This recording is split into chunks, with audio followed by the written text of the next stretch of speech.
Good evening, welcome to our event this evening. My name's Tracy Marshall, the Head of Business and Tourism.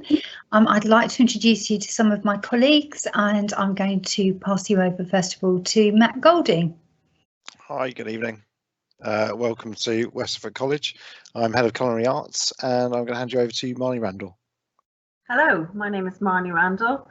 I'm Head of Hairdressing, Beauty Therapy, Barbering and Makeup Artistry Academy, and I'm going to hand you over to Claire Fazy. Hi, good evening. I'm Claire Fazy, Head of Policing and Public Services. Thank you. Back to you, Tracy.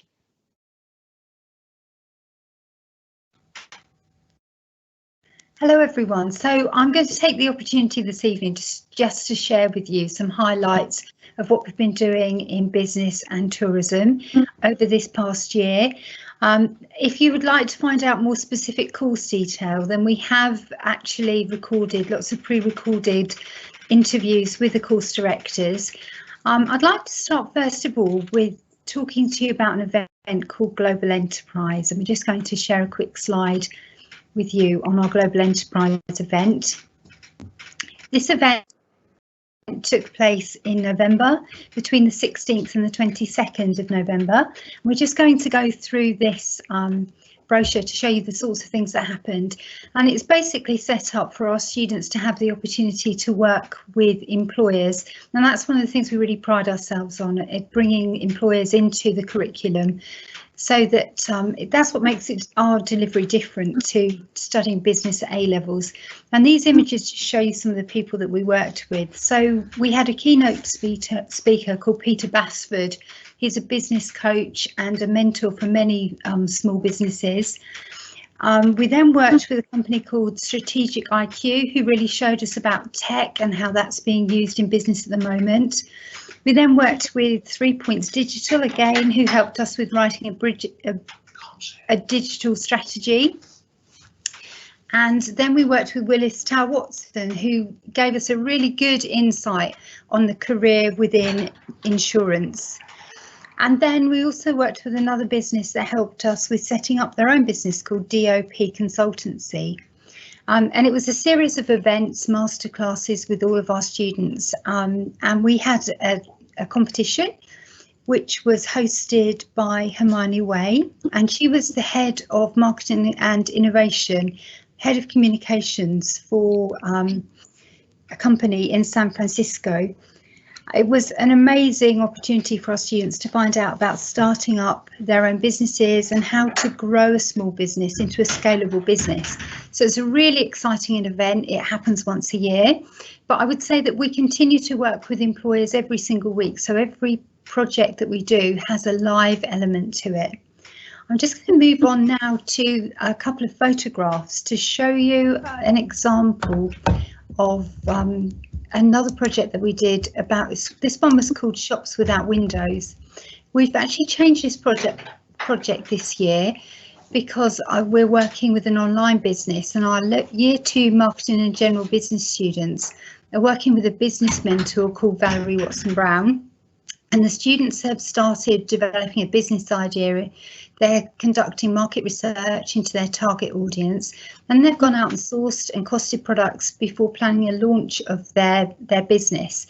The businesses range from bespoke home prints to vintage clothes and pet accessories, with other groups working on existing businesses and looking at setting up franchises. These small businesses will trade through social media marketplaces, featuring handles that link to centralised websites. And some groups are also developing their own websites and social media platforms to reach their target audience. Valerie Watson Brown has been working with these students as a mentor, and this week students have also taken part in an online workshop with the Marketing and Communications Manager for the Royal Norfolk Agricultural Association to develop their skills around online selling and how to drive online traffic. This social media workshop involved learning how to trade, how to write a post to a sales pitch, how to write on a post on Instagram, how to set up a business online, which images to use to attract sales. They've also written their own sales pitch, and now they're starting to set up their own business, selling their own projects. So it's really very exciting. And tomorrow, one of the groups are working with a local coffee roaster, and they've been given the opportunity to develop their own coffee brand. So they've been carrying out online tasting sessions to select their range and discuss trading terms. So very, very exciting opportunities. When we launch the event, which will be on the 16th of March, we're going to invite members of the public, students and staff to the online launch. And the students will be posting out boxes of biscuits and tea so that we can make it into a really sociable event with the people that are coming along. So we're really excited about that project. And those are just a small snapshot of the things that we do.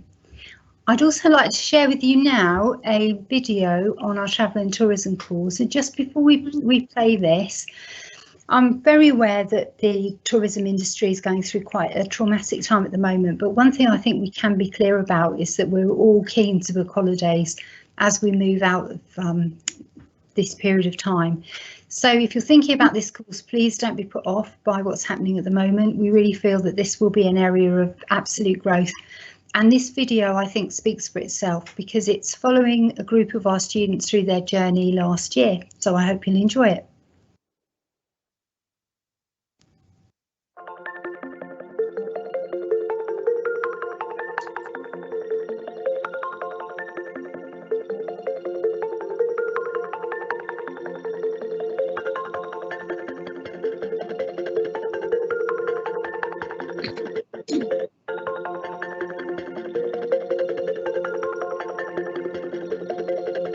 This course has helped me build friendships, also build my skills and communication. We went to the Greenlight Trust in the forest, built a lot of stuff and had a lot of activities. Had some food, which was nice. I've definitely made a lot of friendships. The opportunities that we've had with this course is that myself and Charlie have actually been nominated to do a Guinness World Record attempt on a roller coaster, so we'll be staying at loads of capital cities on that. I've also had the opportunity to fly with Virgin Atlantic to America for my work experience in April as well, so that's a really good opportunity that I've also gotten on this course. Mine and Mason's future plans is to be a pilot in the long run, hopefully within the coming years. Year 2 is going to give us a good opportunity. We're going to visit Virgin Atlantic headquarters, where we're going to be able to take part in activities such as cabin crew. We're also going to Poland this year. We've got the opportunity to visit many places.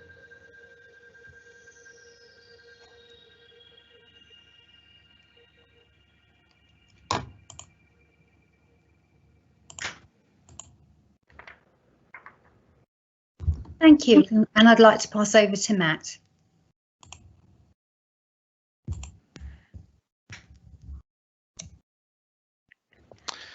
Okay, so I'll show you the first thing I'll show you is we've got our own Edmonds website. Hopefully you can see that. So you're welcome to have a look on there. It's got all links to our menus and various things that we do. Obviously we're shut due to lockdown at the moment, but we will be up and running as soon as we're able to. And then I'll talk to you about what we do in the Culinary Arts Academy. Let me just get the presentation up, 2 seconds.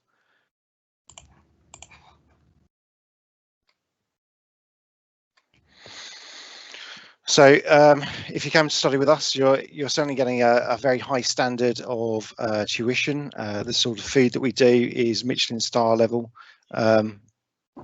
We work with loads of local chefs. 2 of our local chefs that have recently been awarded Michelin stars work very closely with us. One of our actually acts as a mentor on our level 3 program. So the caliber of people that we work with is excellent. We do a range of outside catering events.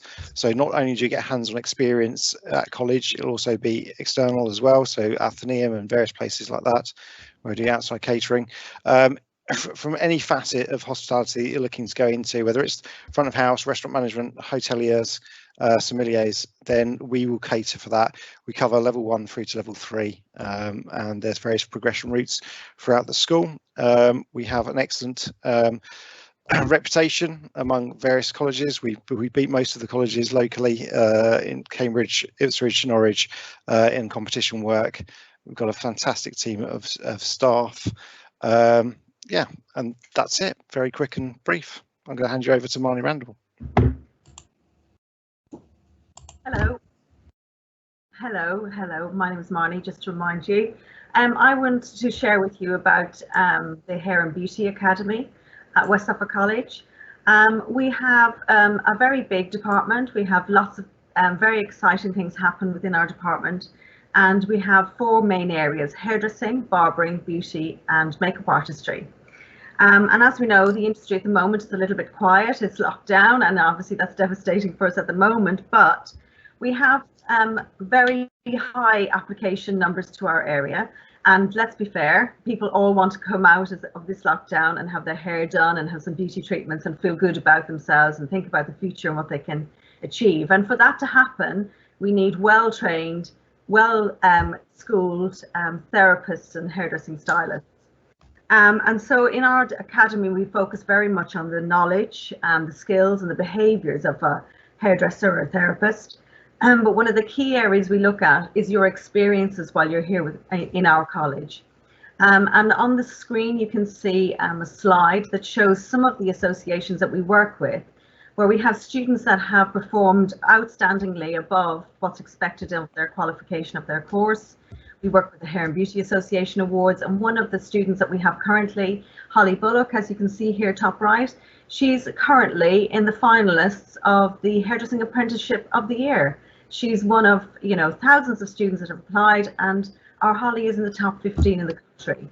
We also work with the Association of Hairdressing and Therapists, and in the image in the centre, you'll see the avant-garde competition entries that we have produced, and our students have come first, second, third nationally in their competitions.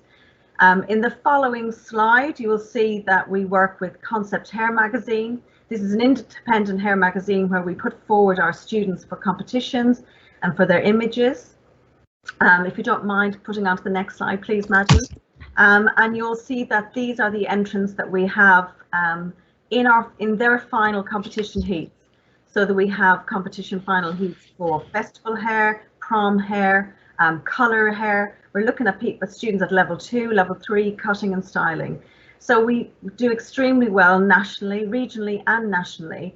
And it's that experience that you'll gain from coming to college at West Suffolk that is over and above what you'll experience in any other college. And that comes from the passion of our staff, of our team. I'd like to introduce you to 2 of our team leaders. First of all, I'm going to introduce you to Vicky Crichton. She's our team leader for beauty therapy and makeup artistry, and she'll explain a little bit more about the over and above that you'll experience in our academy. Thank you, Marnie. Hi, everyone. Yeah, we're incredibly fortunate in our department to enjoy really good working relationships with employers and experts in the makeup and beauty industry.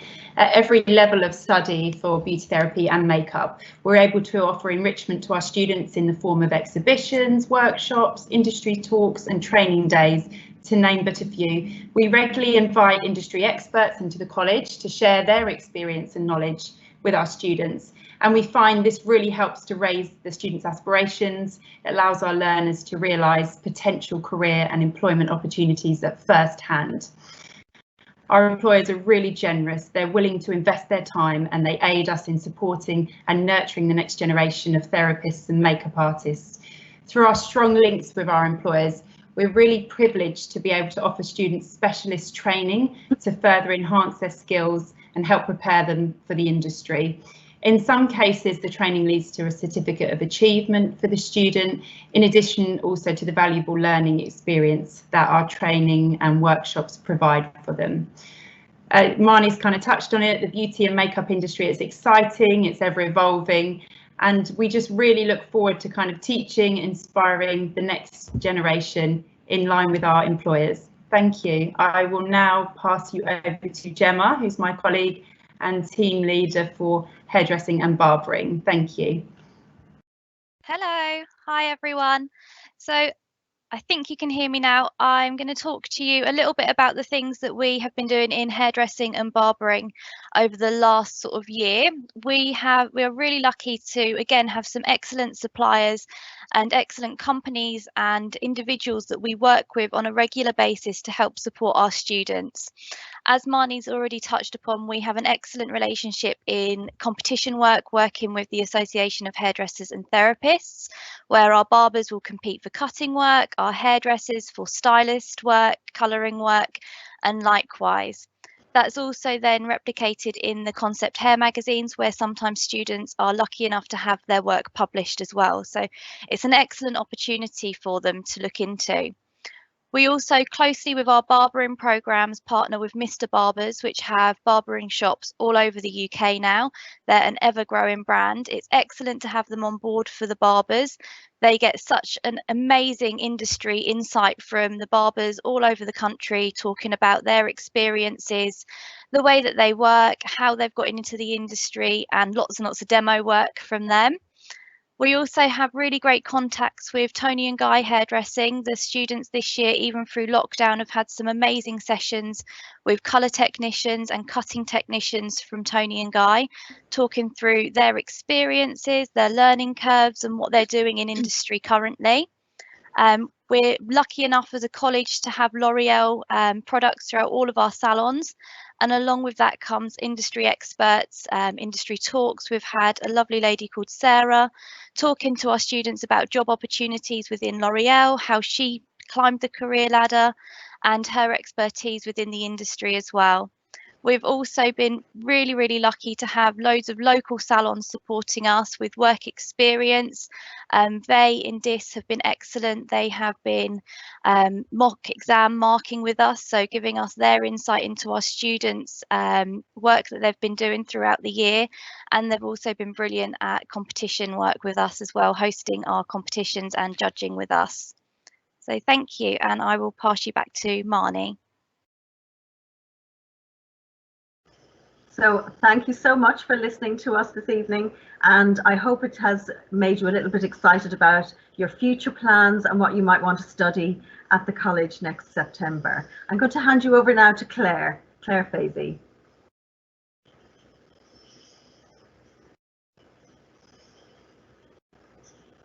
Hi there, good evening everybody. I'm going to share with you a short PowerPoint of our journey over the last 6 weeks within policing and public services. So our students have remained on their normal timetable, and our attendance has been overall very good over the last 6 weeks, and also we are very proud of the work that our students have produced over the past 6 weeks during the lockdown period. We supported them through online one-to-one sessions and their normal timetabled sessions. This last week we have run a virtual careers event which has been extremely successful. So over the course of this last week we have had representatives from the various different public services coming in to talk to our students virtually, and they are the sorts of careers that we would normally go out to. We normally go and do a look at life course with the Royal Marines. We had planned for Suffolk Police to come in and do a recruitment event next week, but we've now postponed that for a week. Suffolk Fire and Rescue have been in, and I will move on to a little bit what they're working with us next week. Army Careers, again, we normally go out to do a look at life course with them, and as soon as we're able to, we will be registering students to do those look at life courses, and have the Royal Air Force in again to do some of the activities that they normally do with us throughout the year. But this has provided students with the opportunity to look towards their futures, consider the areas that they need to develop for getting through some very rigorous recruitment processes to get into all of those, all of their chosen careers. So next week we've got a virtual work experience with Suffolk Fire and Rescue. We spent some time talking to them to see how they could support our students in lockdown, because obviously we can't go into the fire stations. So next week they are providing opportunity for some of our students who are looking to go into the fire service for 2 days of virtual work experience, which we're very excited to be working with them, and we're going going to develop that further once we come out of lockdown, with opportunities for students to go along to the fire service. Some of you may have seen this programme on television. It was called 24 Hours in Police Custody.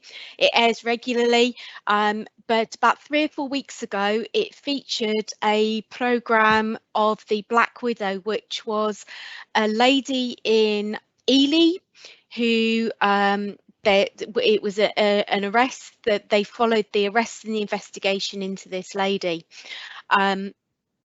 So we were very fortunate. One of our lecturers, Debs Davis, who's only just recently joined us, having retired from Cambridgeshire Police, was actually involved in this investigation. So we were very fortunate to be able to have a question and answer session with one of the lead detectives from the programme, where the students were able to ask questions. So just to put it in a little bit of perspective, the investigation was carried out over 5 months. The broadcast was put into about 90 minutes. So you can imagine the amount of work that actually went into that, and then what was shown on TV. So the students were encouraged to watch it, and then we had the detective sergeant in charge of the case giving our students the opportunity to ask questions, and they asked some really interesting questions, probing into how the case was investigated and how the officers themselves dealt with the case. And some of the other things that we've been doing, we've been very much concentrating on the well-being of our students. And Kerry, who does most of our fitness, has been running weekly, in fact twice weekly, fitness sessions with our students. She's themed those sessions, and you can see on the left-hand side her dressed as Gangster Granny, and on the right-hand side there is Superwoman. So she's been working with some of our students on their fitness to keep them motivated during lockdown.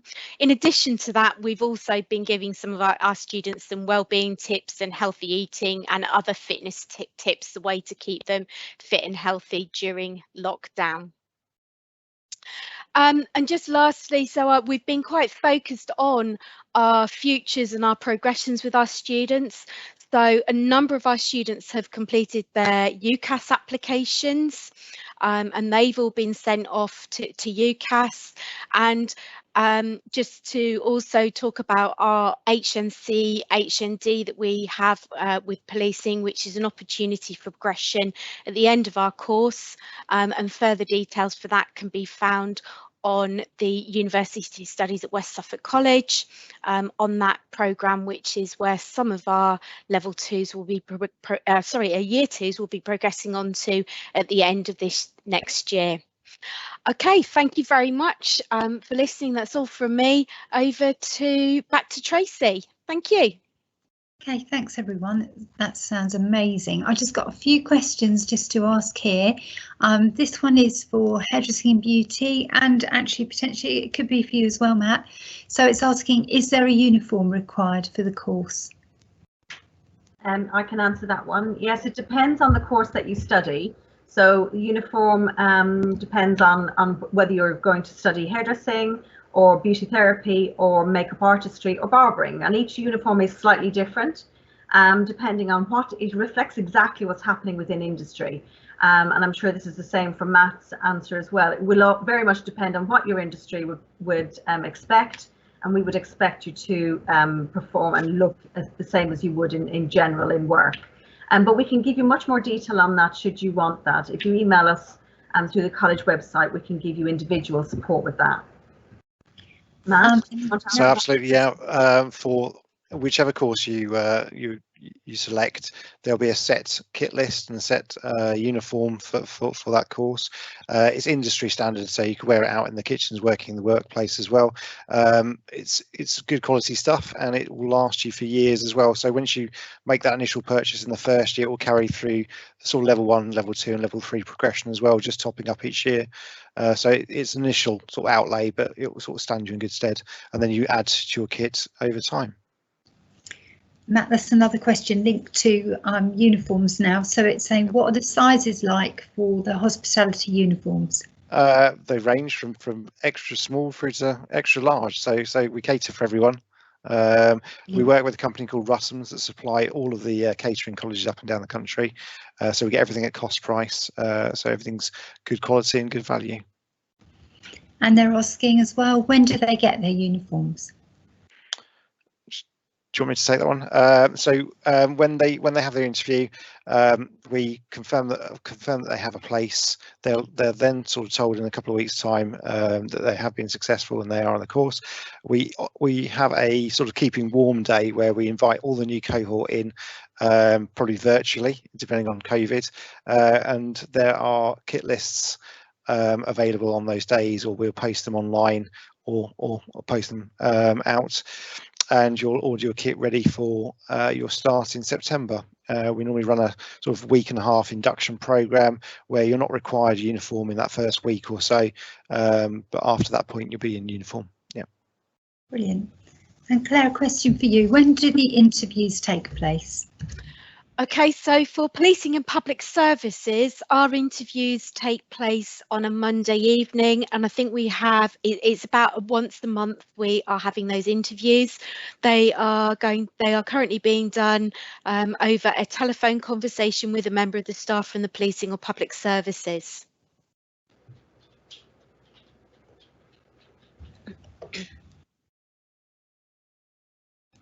I think you might have frozen a little bit there, Claire, so I'm just going to add a little bit just to say that we do the interviews monthly. The majority of us, I think they're on Monday evenings. At the moment we're doing them online, and doing telephone calls. In the future they may move forward to face-to-face interviews. Tracy, can I ask a question about bursary, uniform and kit? Of course, Molly. Question there. Yeah. Because obviously, you know, sometimes in certain industries, some of Matt's courses, some of our courses, the uniform and kits can be quite expensive. We don't want the cost of the kit or the cost of uniform in any way to disadvantage you or mean that it would be a barrier for you to completing or to coming onto our courses. So kits that we buy through suppliers, and we make sure that we get them at really, really high discounted rates. And if you choose to buy a kit in order for you to train and work at home with, there are bursaries available for you to apply for. I would say that the bursary pot of money is not an infinite pot of money. It has a certain cap on it. And obviously, if you can apply, let's say you've completed your application form and you've done your interview and you think, yes, this is definitely what I want to do, I would immediately start looking at bursary applications and making sure that you're in early and you get your bursary applications early. Generally, the rules are that there are rules around bursary, so the bursary money doesn't cover everything. So you won't get things like all your kit and all of your travel and all childcare. So generally you have to be kind of pick and choose which suits you better in your lifestyle. But I would suggest if you get involved and you interview or you apply for quite early, that the bursary specialists in student welfare will get back to you very quickly and they'll communicate with you about what is required. Lovely, thank you, Marnie. Okay, I think that's all of our questions. So I'm really just like to thank you all for coming along and watching our event this evening. Really hope that you'll take up the opportunity that we're offering, and we look forward to interviewing you and seeing you in September. Thanks very much. Goodbye. Thank you.